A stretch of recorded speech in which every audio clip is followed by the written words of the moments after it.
Welcome to the first episode of a three-part series where I chat with a guest who will be hitting some major milestones in her parenting journey.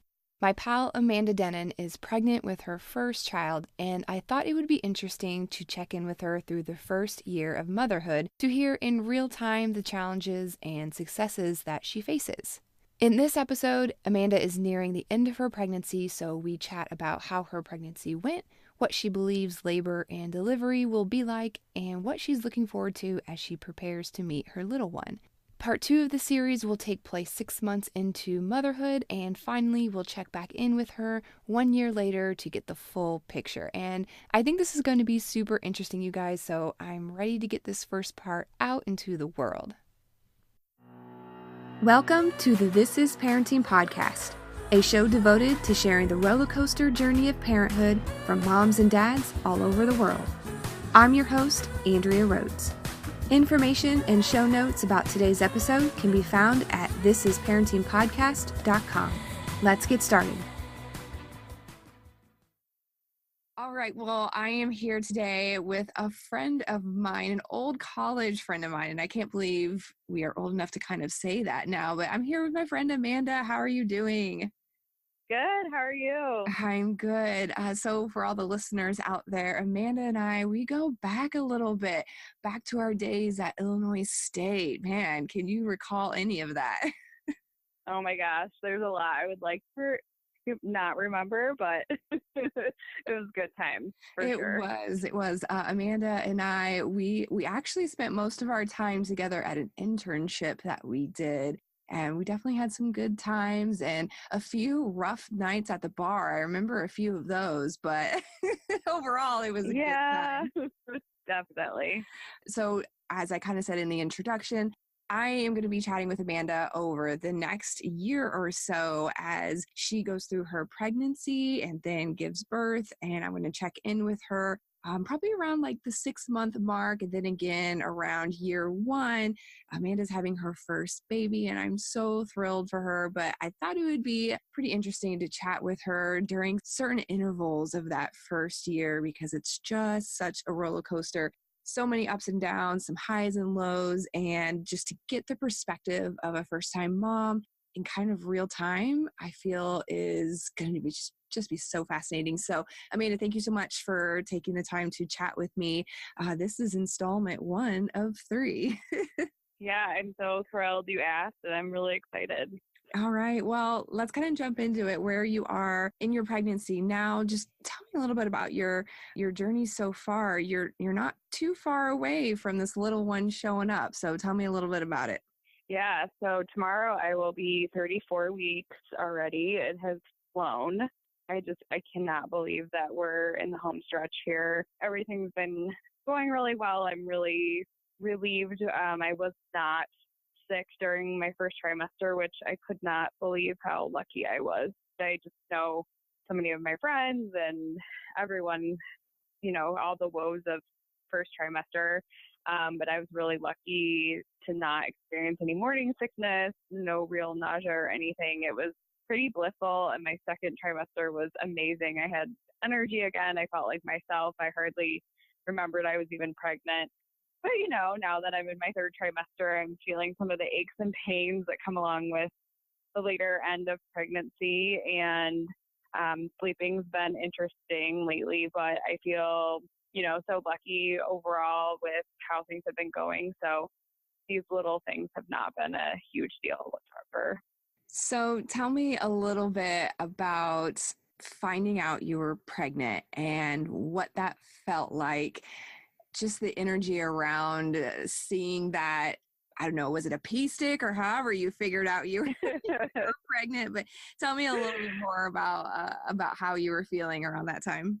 Yeah, so it's a funny story. So the month prior, I had kind of changed up my diet a little bit. I had focused on eating more whole foods with, less grains and everything, more protein, more fat. I was feeling really good. It was more of a blood sugar control thing. I was just trying to get stuff in order on my own and not having to go on any kind of medication. So testing some stuff out, and I was feeling really, really good. But it messed up my period the month before. I was a couple days late, and So then the next month, I realized I was way later. Like it was, I think, 9 days late. And I finally realized I was that late. I was supposed to leave on a flight right then to go visit my mom in Arizona. It was just going to be a girls' trip, and I was just going to fly out. And for some reason, I just had this feeling. I'm like, well, we're going to be doing a lot of rock climbing and hiking, and I'm going to go on a Jeep tour because we were going to go to Sedona.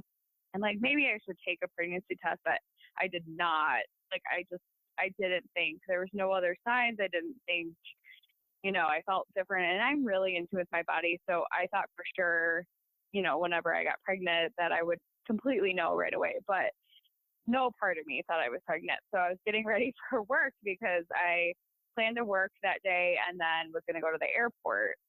And so Jeff was still in bed and I was getting ready and I just, peed on the stick, continued to get ready. And then after a couple of minutes, it's like, oh yeah, that pregnancy test. And I looked down and it said pregnant.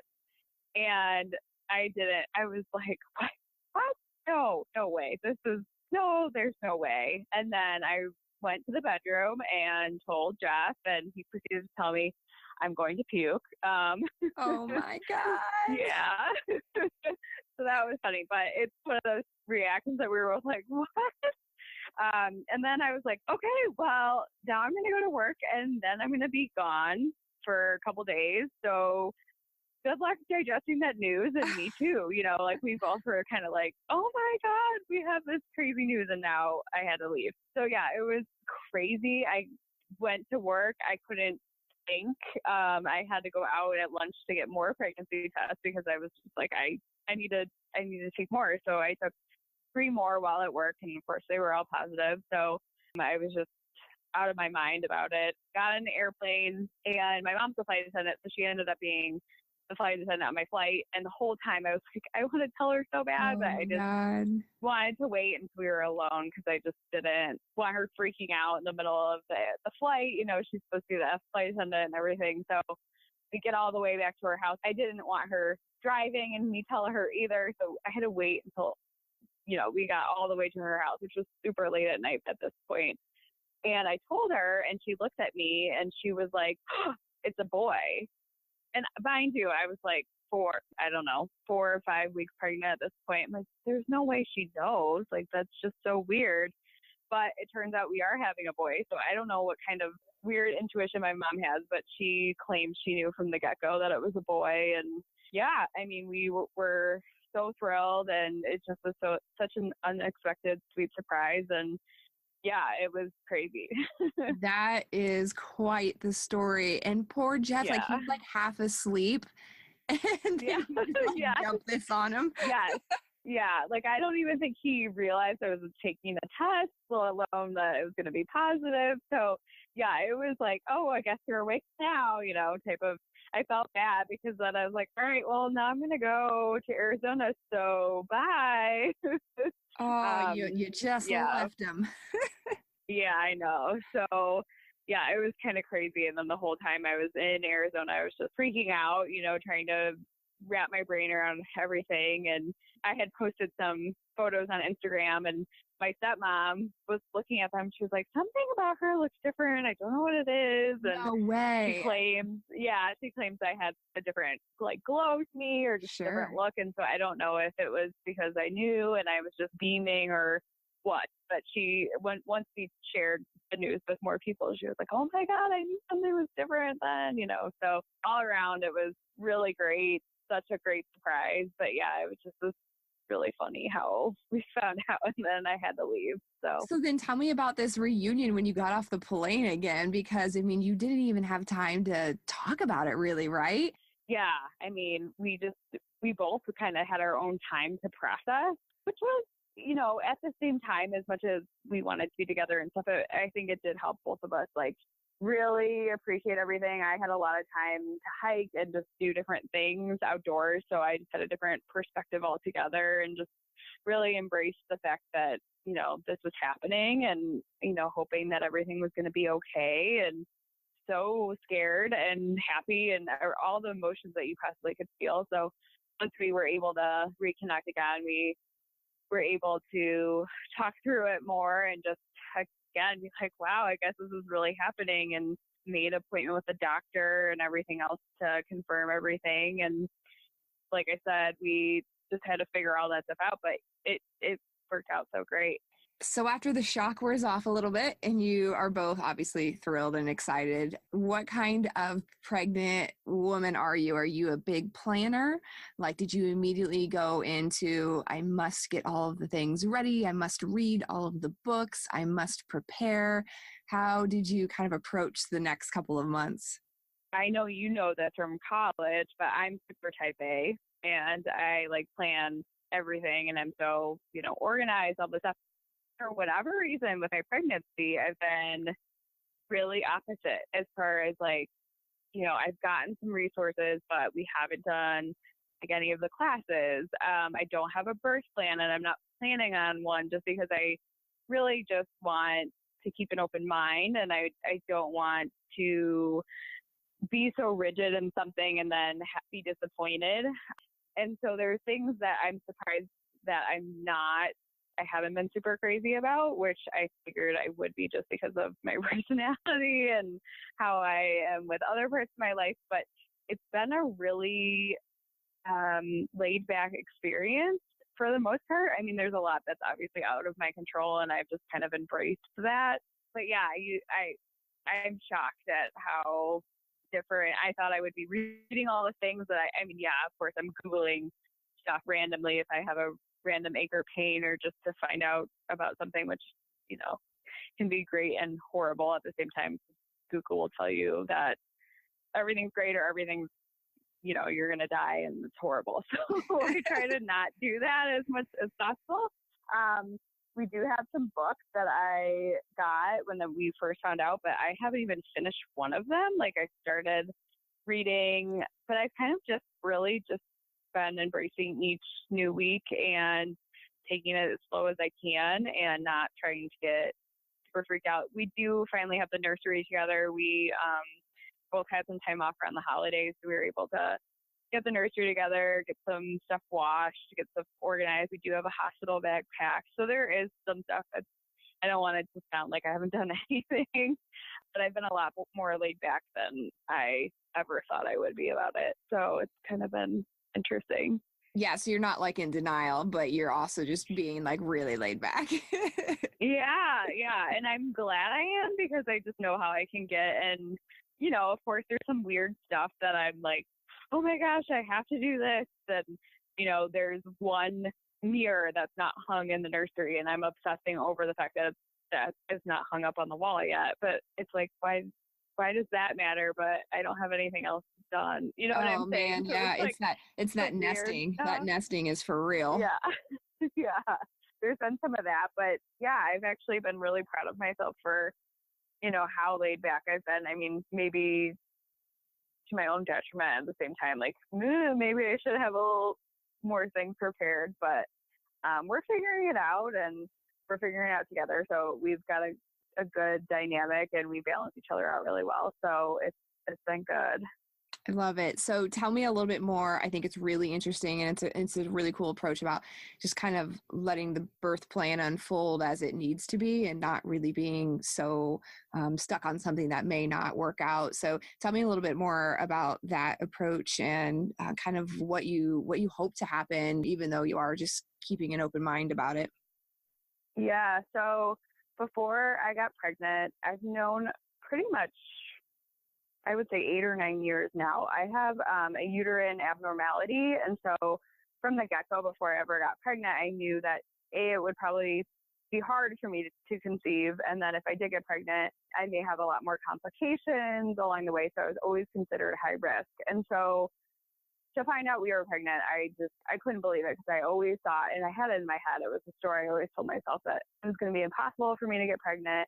I didn't know if I was ever going to be a mom, if it would be a reality for me. And I kind of started to accept it when I entered into my 30s. I'm like, well, maybe it's just my reality. I won't ever be able to have kids. And, kind of started wrapping my brain around that. And then, of course, we found out we were pregnant.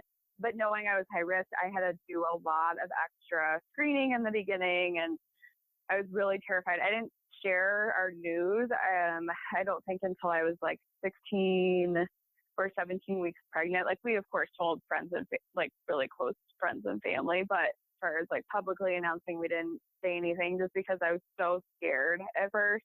So once everything was looking really good and they were like, yeah, we don't need to keep seeing you as often. We can kind of treat you like a normal pregnancy, just because they were so pleased with how things are going. I think that really helped me just be more relaxed about the whole experience and say, like, you know what, it's been better than expected. I didn't know what would happen with all of this, and we feel so lucky. So I've kind of been like, no, it's going to be what it is. It's totally out of my control. I don't want to think it's going to be one way and then be disappointed if it's not. I do have a higher risk of having to have a C-section. So knowing that going into it, I'm just kind of like, well, if it happens, it happens. My ultimate, I would be so thrilled if, I could have a vaginal birth, but I'm not, I don't have that in my brain of like, oh, this is totally going to happen just because of my situation. But that would be ideal. But I'm going to a local hospital here that if you have to have all the intervention in the world, it's the place to go. So I feel very confident and comfortable in the fact that I'm in the hands of really good people, and whatever needs to happen. I just hope that he's healthy and safe, and, obviously that we're all okay and all that. So again, it's kind of like just been more laid back about it because of all that. So. And I know you've recently gotten into yoga. You just got certified as an instructor, which is so awesome. Congrats on that. Thank you. Has that kind of influenced your approach to this a little bit? Yeah, I definitely think the whole yogic philosophy of everything has really transformed me as a person this last year, and then just embraced this journey and also really put me more in tune with my body and connecting with this child already. It was a year-long training program. I finished in December. I recently auditioned 33 weeks pregnant to try out to be a yoga instructor, because once you get certified, you have your certification, but then it's like, oh, are you going to get a job? It's going to hire you. And usually a lot of people will do it right away. And me being so pregnant, I'm like, well, should I wait until after the baby comes? Should I just do it?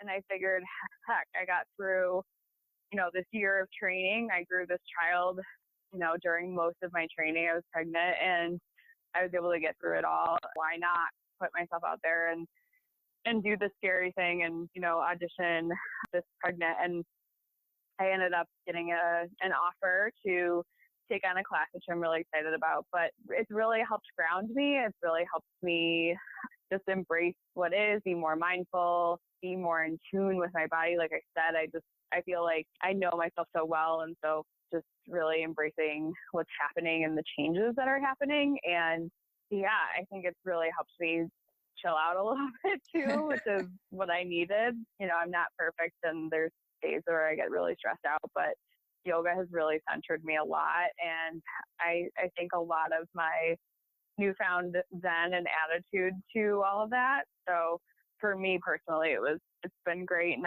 I'm still personally practicing this pregnant. I've learned how to do all the proper modifications for my body to keep me and the baby safe. And, I've been able to safely practice throughout the duration of my pregnancy, and I hope to continue. And as long as I'm feeling good, I'm going to keep doing it. But yeah, it's been really great. I think that's why I feel so good too, because I do obviously have some of the aches and pains that come along with pregnancy, but I think for the most part, it's helped me get through all of this physically and mentally and emotionally too. That is perfect. I love it. I think you're definitely prepared. You're going to do great. Yeah. As prepared as I can be, right? Yes. So tell me a little bit about what you see for the next couple of months. You have the baby boy is home, and what do you kind of picture your new normal to look like? Yeah, so right now I'm working full time, and we also have a photography business on the side. Plus I'm going to start teaching yoga, which is just crazy to start something like that this pregnant, but hey, why not pile on something else, right? But I'm lucky where my job is going to allow 12 weeks of maternity leave. So I'm taking the full time. I'm going to really embrace being home, getting to know this new little person and learning how to take care of him and take care of myself postpartum and all that and figure out what our new normal is. But be enjoying those 12 weeks, with my son. And I really hope that I can work up until he's due just so that I have more time at home with him. I know it's going to be crazy, impossible to leave when that 12 weeks is up, but I'm going to embrace every moment. And I know it's going to be challenging in its own way, but really looking forward to that next phase of my life and that next new role of being a mom and what that's going to mean for us. But we're pretty much homebodies. We've kind of embraced that season of life before the babies arrived. So it's not like much of our lives will change as far as, we're not out all the time being super social. I mean, I don't want to make us sound like we never go out, but for the most part, we love staying in and hanging out. So that part of it won't change too much for us. I think our Frenchie, Walter, will probably be a little jealous with his, new brother and not having all the attention in the world. But I think for the most part, life here won't change too much, at least, as much as it will with a new baby, obviously, but just our routine and stuff and getting all that down before going back to work. So I'm really looking forward to that next season. I am so thrilled you get 12 weeks off. Thrilled and jealous. That is so good. Oh, I'm so happy for you. It's not enough, it just isn't. Oh, but, for sure. Oh, but yeah, man, every other weeks. Country, gets so much more time off and paid and all this stuff. And so I'm really fortunate that I've been at my organization as long as I have because I'm able to take that time and not have to worry about it. I know it's not the case for a lot of people, so I am really fortunate that I'm able to do that. So I feel very lucky, and I'm glad that I do get that time. Yeah, I've mentioned it on the podcast before, but I took 6 weeks off with my first and 8 weeks with my second and wasn't ready to go back either of those times. And that's just all the time I had and all the time I was allowed while still getting paid. And that was the decision. And it's awful that it's taken out of our hands like that, but it is what it is. Yeah, absolutely. Tell me a little bit about your partner and what kind of role has he played so far? What is he looking forward to? Is he nervous about anything? Tell me a little bit more about him.